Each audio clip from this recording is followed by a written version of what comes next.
Tom, how are you? And I'm excited about our topics today. How are you doing? Oh, I'm doing well. I'm in Maine and it's 90 degrees here today.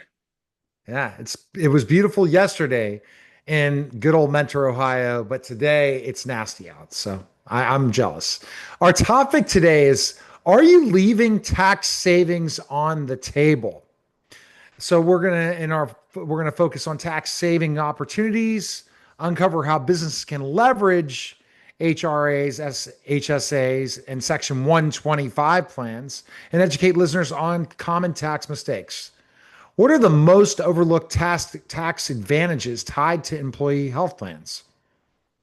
Biggest one they miss is the Section 105, which enables them to purchase health insurance through some vehicles such as a medical expense reimbursement plan, health reimbursement arrangement, individual coverage, healthy reimbursement arrangements. There's all kinds. That's the biggest one. The second biggest one is a lot of people don't have these flex plans in, and daycare costs are ridiculous, but you can put up to 5,000 in for daycare, help your employees out. And that's interesting. I want to follow up on that. So tell us about that daycare cost, how that can help out the Part process. of the section flexible spending account is not only do they you can put money away for certain things for anticipated medical expenses and daycare expenses. So you can literally put up to $5,000 a year towards daycare and pay for part of your daycare costs tax free. And that's going to make employees really happy, right? Yeah, I mean, daycare costs are crazy how high they are. It's almost like you're sending them to, boarding school, or worst case, or sending them to this private school with the cost for daycare for sure, depending on Yeah, I what mean, some daycare. people, I wonder, why are you working? If you do the math, it doesn't make sense. I know someone like that, but that's between you and I.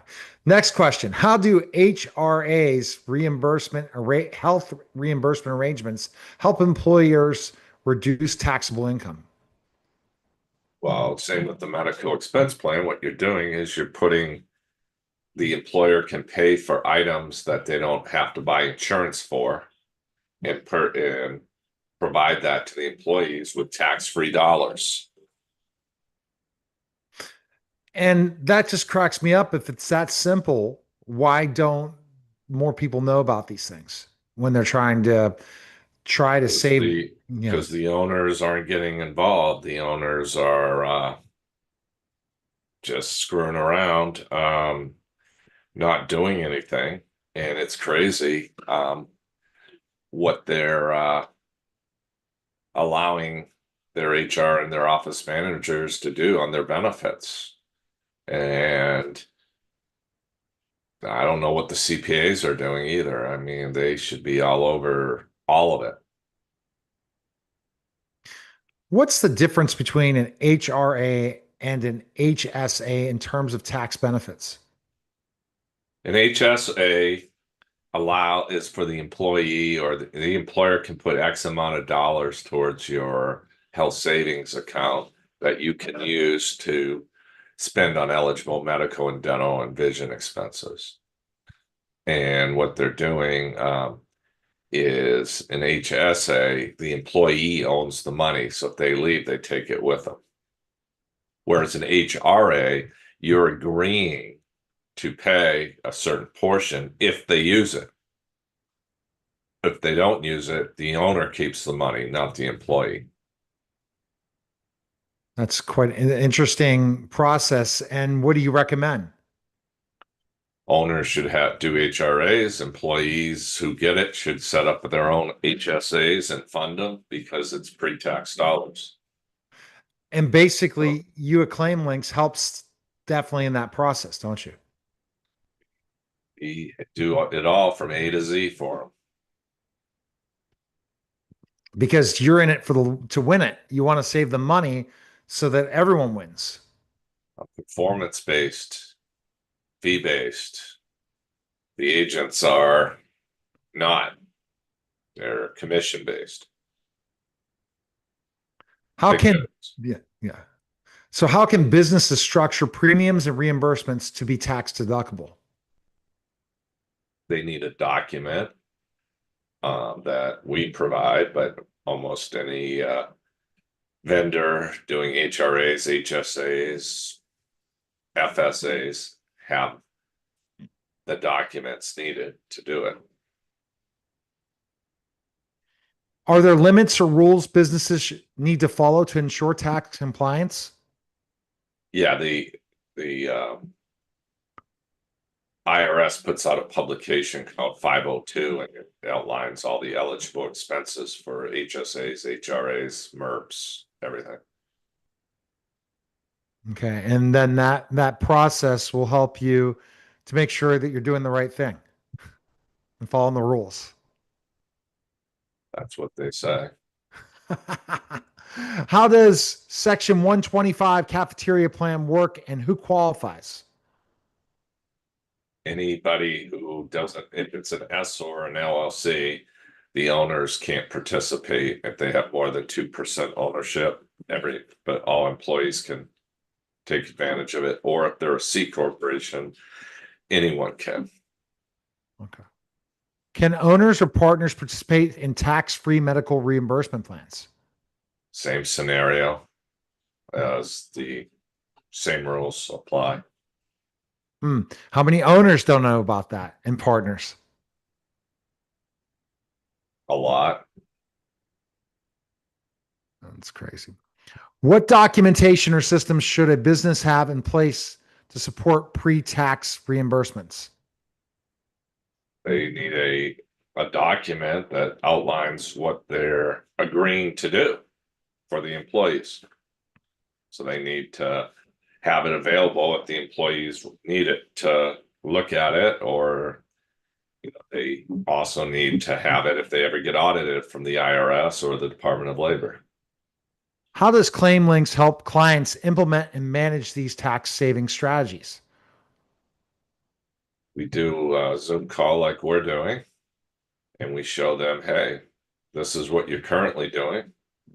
Wouldn't it make sense to do it this way? It equates to XYZ of savings. And I haven't met anyone who doesn't like to save and improve benefits. It's getting them to realize that what we're offering is totally different than what they've been shown. What are some real world examples where businesses save thousands through proper tax planning and their benefits?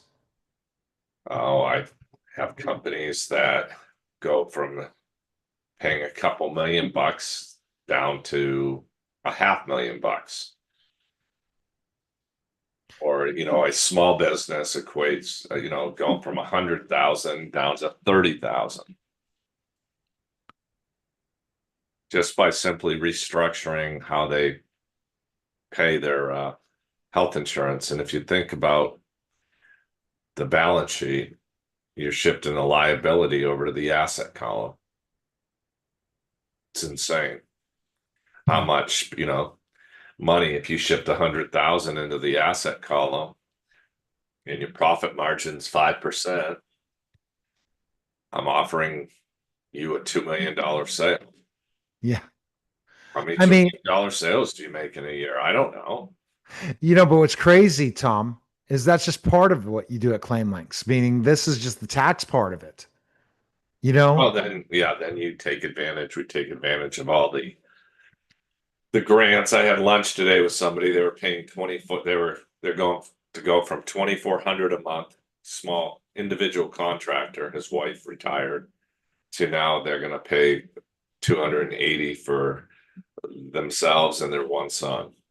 My gosh. That's crazy. And how it's just Then I got numbers. him a card, and his whole deductible will be covered by the manufacturer drug he's on card. He only pays $10 for it. That's the creative side of you have to be really creative when it comes to healthcare. And the Yeah, more creative, yeah. I compare it to a football game, right? If your game plan is we're going to run the ball up the middle all game, and you go 3 and out, punt every time. If you want to win the game, you better change your philosophy pretty quick. Well, this was going to be an L this week. Well, I'm telling people you're doing that on your health insurance. You better hurry up because you're missing the boat for both yourselves and your employees. You're asking to pay for health insurance through you. You're not winning the game. You're losing the game, guys. And you don't get the number one draft pick in this game. Yeah. Are there any 2025 updates to tax law or compliance that employers should be aware of now? If anything, much more laxed with Trump over Biden. That's true, I'm sure. So what happened to all those IRS agents? You know what? Not my problem. So how can a business start saving once these strategies are implemented with claim links? How long? How can a business start saving once these strategies are implemented? How long, I guess. Yes, sorry. How soon? Sorry about that. If they want to start July 1st, they could start saving. Yeah. All right. The best place to go is claimlinks.com and schedule a call with Tom DeGay because you're waiting on the line for them, right?